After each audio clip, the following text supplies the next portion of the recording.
All right, this is totally worth talking about. Okay? This is a Johnson 25. Okay? 1999. And for the second time, I have now had to replace the trim motor. Now, I just want to talk about some important things to know so you don't make your life miserable like I did. Forget about the motor. The way to put it in is you got to unbolt from here, take the clip out, slide that thing out, lift this all the way up, put it on a huge jack stand or something, and then you can get to the unscrewing the motor, which would be these. Okay? But this is what you need to know. This is your fill plug. This is your manual valve. Okay, so if you screw this out a certain amount, it's just like on a jack. You know how you can release, you screw it out and the car goes down? Well, that's your guy right there. If you back that out 2, 3, 4 turns, now you see here, there is a snap ring. So you can't take it all the way out. Don't try without taking out that snap ring.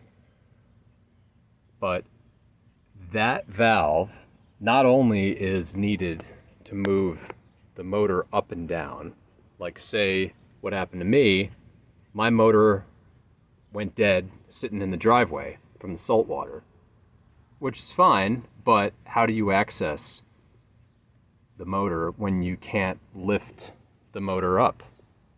When you can't lift the outboard up? Open the manual valve here, this guy, back it out, and then you can lift up and down the outboard. Okay, there's a valve here, behind here. There's it's called like a shuttle valve, and there's one on the other side too. In the parts diagram that's in the rebuild kits, that's basically all you have. The whole thing is flipped around, right? You'll see the ram is on this side, so don't get too mixed up with why you're not seeing this and that. They're on the back side of the diagram. So don't touch this. Don't touch this. And here's the kicker. This one, underneath, where is it? Okay, that guy down there is not a drain. Don't use it as a drain, because when you take that thing out, there's a little check ball that will fall out.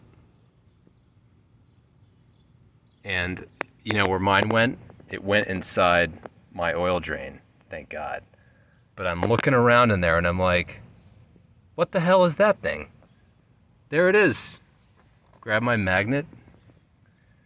And basically, you don't want to be doing anything with this trim motor while it's on the boat. You're supposed to take it out completely if you're going to open any of those valves. So the only way I got that check ball to stick up in the housing, if there's like a needle above it, was to actually use some dielectric grease, right? Old Faithful. Put it on your finger, put it on top of the ball, shove the ball up in there. You got like 10 seconds before it drops back down to put that cap back in, down below.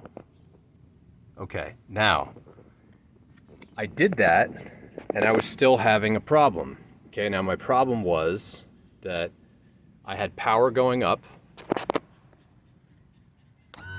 right? But when I would go down,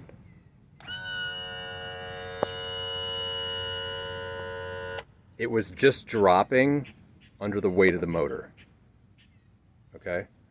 So what was happening was when we were out on the water and the water is pushing against here and I'm trying to get the motor to go in, there was no power for it to go in.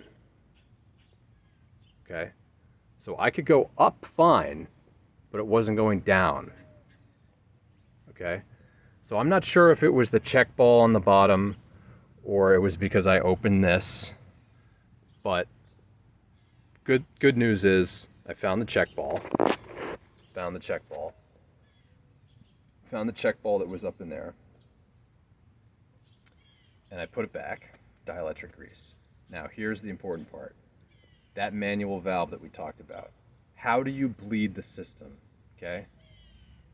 Open the manual valve and lift and lower the motor by hand. And that, what it does is it just bypasses all the pressure valves, and just flows the fluid through the whole system. Because the thing you'll notice is when you open up these valves, you have fluid in the reservoir, but nothing comes out. It will come out if you turn the motor on, for sure. If you actuate, it will be shooting out. But I think not only did I lose the check ball, which is a problem, but the system was not bled. Okay, so how do you do that? I'll go over it one more time. Turn your manual valve out,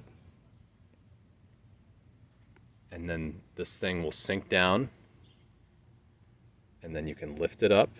And what you started to hear was all the fluid run all the way through all the circuits in there, and that's how you want to bleed it, by opening the manual valve and lifting and lowering that motor up and down to get the fluid in. And so how did I know it was working? Well, when you go down, when you get all the way to the bottom, ooh, nice. You hear that? It's hitting the relief valve. Before it wasn't doing that at all. It would just beep. It didn't even care that it hit, because there was no force in the other way. It was just coming down by gravity, which is a problem because when there's force here pushing up away from the outboard when you're on the water, well, it ain't gonna go down, and then you can't lift the boat up, the front of the boat,